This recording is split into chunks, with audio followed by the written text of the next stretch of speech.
है। आज भगवान कृष्ण की जन्म महोत्सव सारी दुनिया मना रही है। भगवान कृष्ण की गीता का उपदेश एक ही बात कहता है, किसी का दिल मत दुखाओ, और दूसरा मेरा गीता का उपदेश कहता है तुम जो दोगे वो तुम्हें प्राप्त होगा। अच्छाई दोगे अच्छाई मिलेगी, बुराई दोगे बुराई मिलेगी, यश दोगे यश मिलेगा, अपयश दोगे अपयश मिलेगा। ये गीता का सबसे बड़ा ज्ञान है, जो तुमने दिया है वो तुम्हें प्राप्त होना है, वही प्राप्त।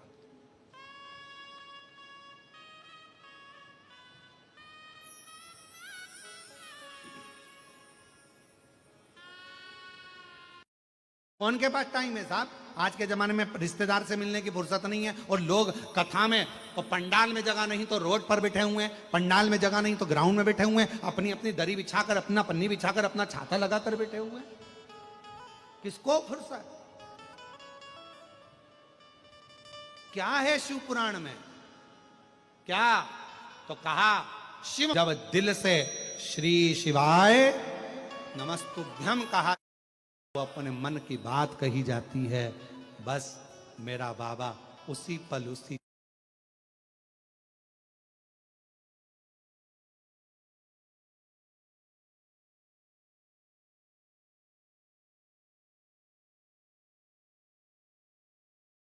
क्षण उसी घड़ी आपके दुख को मिटाना प्रारंभ कर देता है और आपका कल्याण करना प्रारंभ कर देता है।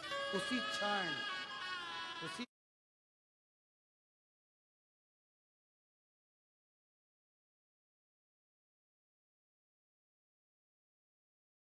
पल उसी घड़ी।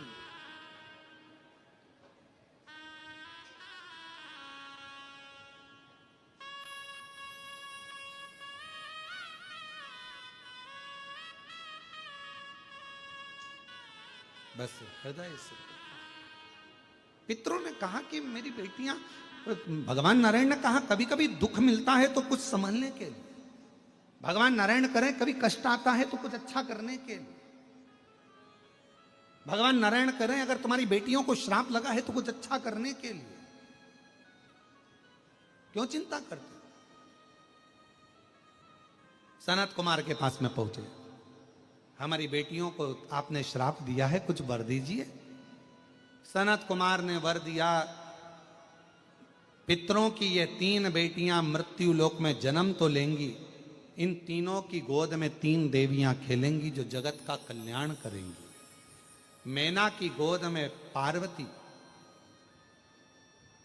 धन्या सुनैना बनेगी जिनकी गोद में सीता जी, कला कीर्ति बनेगी जिनकी गोद में राधा जी खेलेंगी।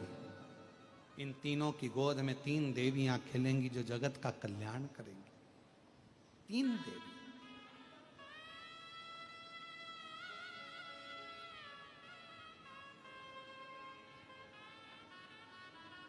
और कितनी बड़ी कृपा है देखिए।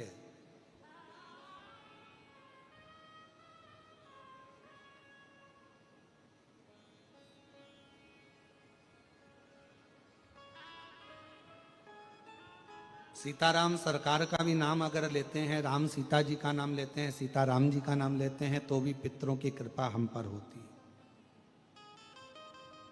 राधे श्याम कहते हैं, राधा कृष्ण कहते हैं, कृष्ण राधे भी कहते हैं, तो हमारे ऊपर पितरों की कृपा होती है, क्योंकि इनके पूर्वजों की श्रृंखला देखिए।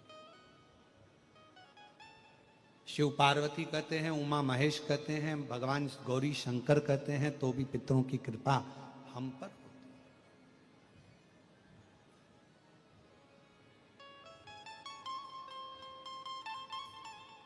भगवान नित्य प्रति कृपा ही करना जानते हैं, वो कभी किसी का अहित नहीं करते। आप देखिए, आप लोगों ने श्रीमद् भागवत सुनी है?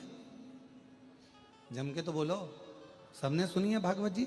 भागवत जी में एक प्रसंग सुना होगा भगवान कृष्ण के जन्म का, और जन्म के बाद में जब भगवान कृष्ण को पूतना दूध पिलाने आती है।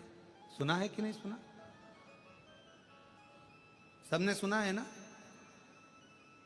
कितना सुंदर रूप रखकर आई थी, सारे ब्रज के बच्चों को स्तनपान कराती हुई, सारे ब्रज के बच्चों के प्राण खींचती हुई, सारे ब्रज के बच्चों के प्राण खींचती हुई उनको मारती मारती यशोदा जी के आंगन में पहुंच जाती।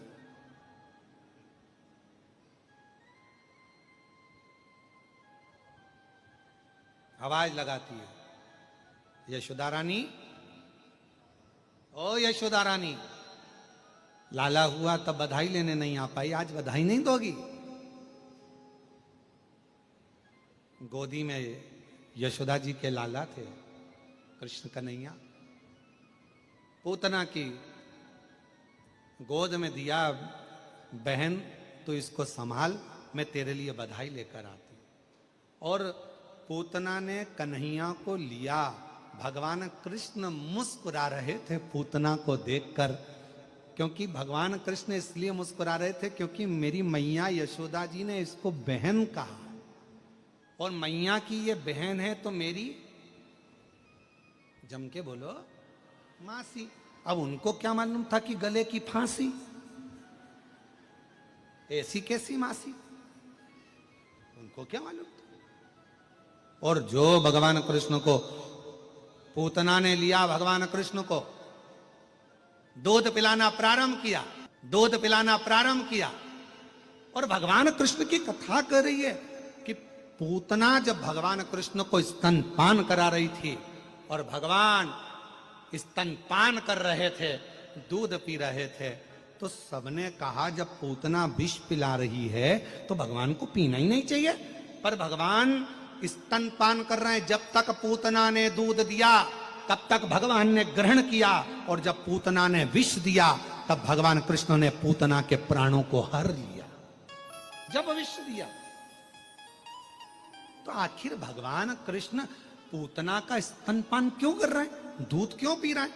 क्योंकि भगवान कृष्ण की लीला कहती है कि भगवान कृष्ण को मालूम था पूतना सबके प्राण हरती हरती आई है, पूतना सबको मारती मारती आई है, बच्चों के प्राण हरती आई है। उन बच्चों के प्राण पूतना के स्तन में पड़े हुए हैं। मैं जब दूध पीऊंगा इन बच्चों के प्राणों को, इन ब्रजवासियों के प्राणों को खींच लूंगा, अपने उदर में रख लूंगा। जो बच्चे मरे हैं उनके प्राणों को भगवान कृष्ण ने अपने उदर में रख लिया। फिर एक समय आया, भगवान बड़े हुए, उन्होंने अपने पांव की मिट्टी को उठाकर खा लिया। सबने पूछा भगवान अपने पांव की मिट्टी क्यों खा रहे हैं? भगवान इसलिए खा रहे हैं कि भगवान के उदर में जो दूध पिया था पूतना का, जो प्राण ब्रजवासियों के उदर में आ गए थे, उन ब्रजवासियों का कल्याण कैसे करें? तो भगवान अपने ही पांव की रज खाकर भीतर बैठे हुए जीवों का कल्याण कर रहे हैं, भीतर बैठे। कितनी कृपा! कौन समझे इन गोपियों के भाव को? एक गोपी दूसरी गोपी से बात कहती है, बड़ी सुंदर बात है, जरा आप भी सुनिएगा, बड़ी सुंदर है। एक गोपी दूसरी गोपी से कह रही है मैं दूसरे गांव जा रही हूं और सुन तू मेरे घर का ध्यान रख। फिर मुझे क्यों छोड़ के जा रही है? अरे सुन तो, तोड़ने ना दीजे मटकिया ध्यान। अरे उसके हाथ छोटे छोटे, मटकी तोड़ेगा हाथ में लग जाएगा, इसलिए ध्यान रखियो।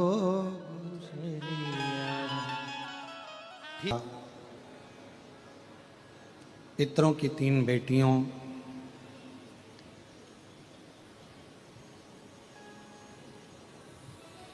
जिनके घर में शिव कृपा से भगवान की 3 बेटियों का जन्म हुआ, और उन तीनों ने ही संपूर्ण विश्व का, संपूर्ण जगत का कल्याण किया।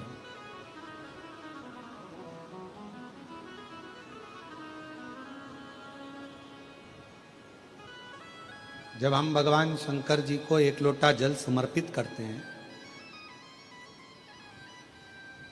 वो जल केवल एक शिव जी को ही नहीं मिलता,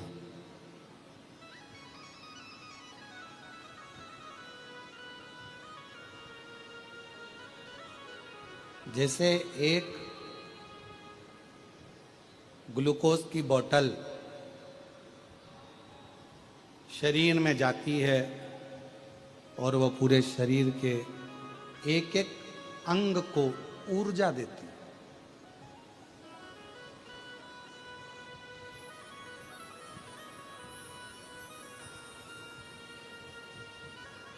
संपूर्ण अंग में वो ऊर्जा प्रदान करती है, संपूर्ण।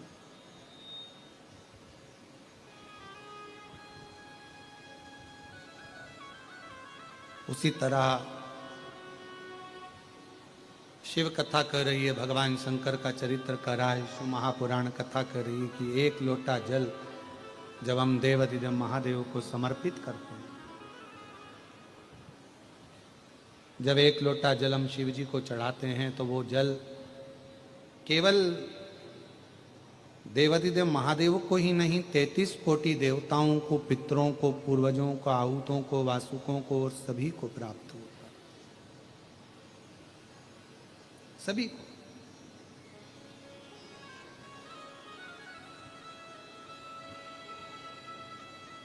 आपका चढ़ाया गया शिव का जल संपूर्ण जीवों के कल्याण के लिए, संपूर्ण जगत के कल्याण के लिए।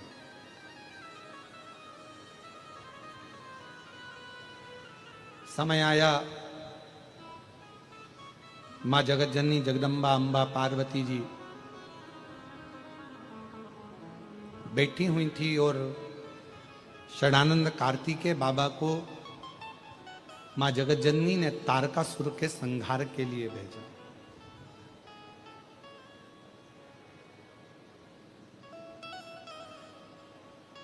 पहले भी कथा में कहा, फिर कहते हैं कि शिव जी का कोई द्रोही नहीं,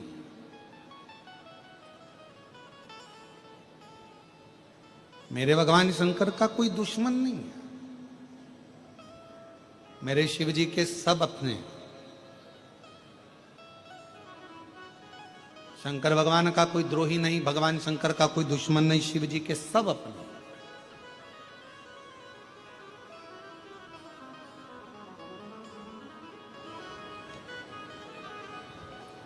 एक असुर हुआ तारकासुर, सारे देवता जिसके कारण परेशान थे, पर शंकर भगवान के चेहरे पर उससे कोई परेशानी नहीं, शिव जी को कोई परेशानी। और वो तारकासुर शिव जी का परम, मुझे ऐसा वर दो कि मेरे प्राण ना छूटे, पर ब्रह्मा जी ने मना कर दिया था कि ऐसा तो कोई वर मिलेगा नहीं आपको, प्राण तो आपके छूटेंगे, पर और कुछ यदि मांग सकते हो तो मांग लो। तो तारकासुर ने मांग लिया था, अगर मेरे प्राण छूटे तो शिव जी के पुत्र के द्वारा छूटे।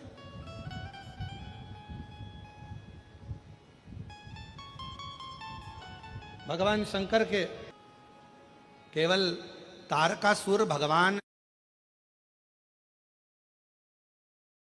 शंकर के पुत्र के द्वारा प्राण छूटने का वर इसलिए मांग रहा था क्योंकि तारकासुर को मालूम है कि मेरे भोले बाबा ने प्रतिज्ञा ली है कि मैं अब विवाह नहीं करूंगा, मैं संकल्प लेकर हजारों वर्ष की समाधि में शिव डूब जाते हैं, पर मेरे बाबा को मेरे को इस समाधि से उठाना है और उनका भी बसता हुआ मुझे घर देखना है, उनकी भी गृहस्थी देखना।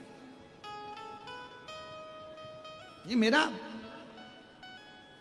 तारकासुर ने सोचा ये मेरे मन की बात है कि मैं शिव जी का बसता हुआ घर देखूं। और यही प्रसंग शिव महापुराण की कथा कहती है, भगवान शंकर का चरित्र कथा है, शिव तत्व कथा है कि केवल 33 कोटि देवता, फिर कहें निवेदन करें, देवता देते हैं पल्ला झाड़ कर और मेरे शंकर भगवान देते हैं छप्पर फाड़ कर। मेरे शिव थोड़ा बहुत नहीं देते, मेरे शंकर भगवान देते हैं तो बहुत में देते।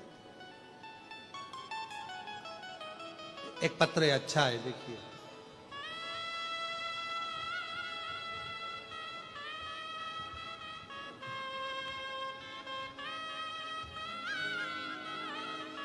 पत्र बहुत सारे आए हैं पर हम इतने पढ़ ना पावे।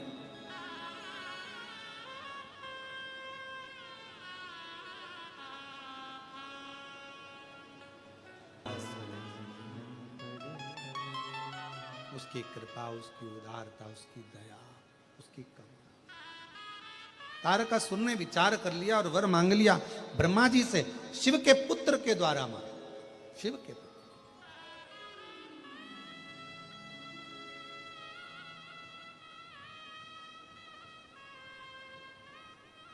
और बाबा ने बड़ी करुणा करी।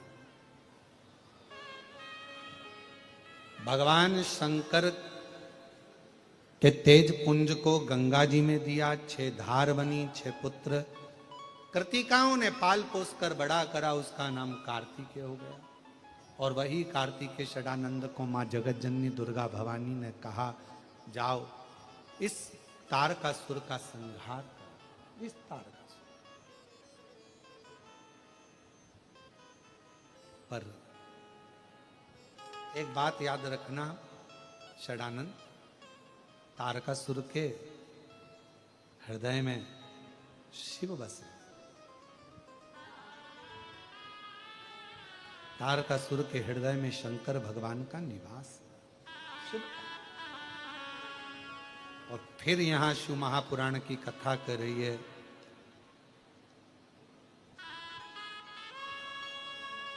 सबका दिल दुखेगा, चल जाएगा, पर कोई शिव भक्त का कभी दिल ना दुखाए, कभी ना दुखाए, वो नहीं चलेगा।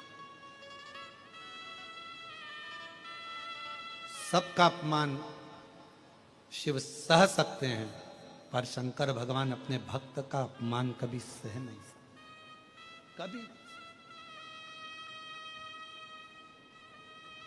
हम इस व्यासपीठ से हमेशा कहते आए हैं कि मेरी जीजियों कभी योग लग जाए, बाबा अगर आप पर कृपा करे, कहीं शिव महापुराण की कथा हो रही हो तो जो शिव भक्त होते हैं ना, उनका मुंह जरूर झूठा कराना चाहिए। एक टॉफी ही खिला दो, बिस्कुट ही खिला दो, पानी ही पिला दो, कुछ भी, क्योंकि बार बार ऐसा योग लगता नहीं।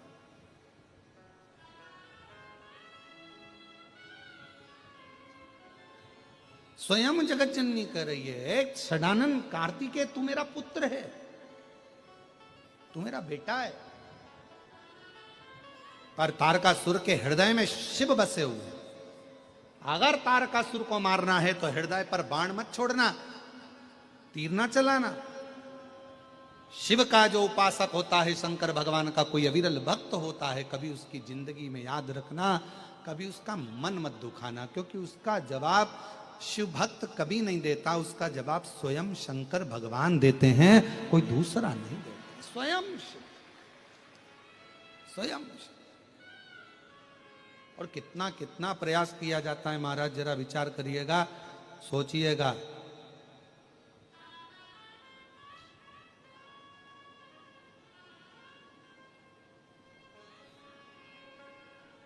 कभी स्मरण करिएगा, जरा ध्यान दीजिएगा। छत्तीसगढ़ के भिलाई में कथा चल रही थी, और छत्तीसगढ़ के भिलाई में कथा करी तो वहां के आसपास के एक गांव को, पूरे की पूरे गांव को, जो कि पूरा की पूरा गांव दूसरे धर्म में जा रहा था, धर्मांतरण हो रहा था, वो पूरा की पूरा गांव वापिस शंकर का हो गया, वापिस सनातन। गांव सनातन का हुआ तो वहां के आसपास के गांव वालों ने बड़ी विचित्र लीला करी और एक अफवाह उड़ाई, 31 लाख महाराज ले 31 लाख। जब वो 31 लाख वाली अफवाह काम ना कर पाई, विधर्मियों का वो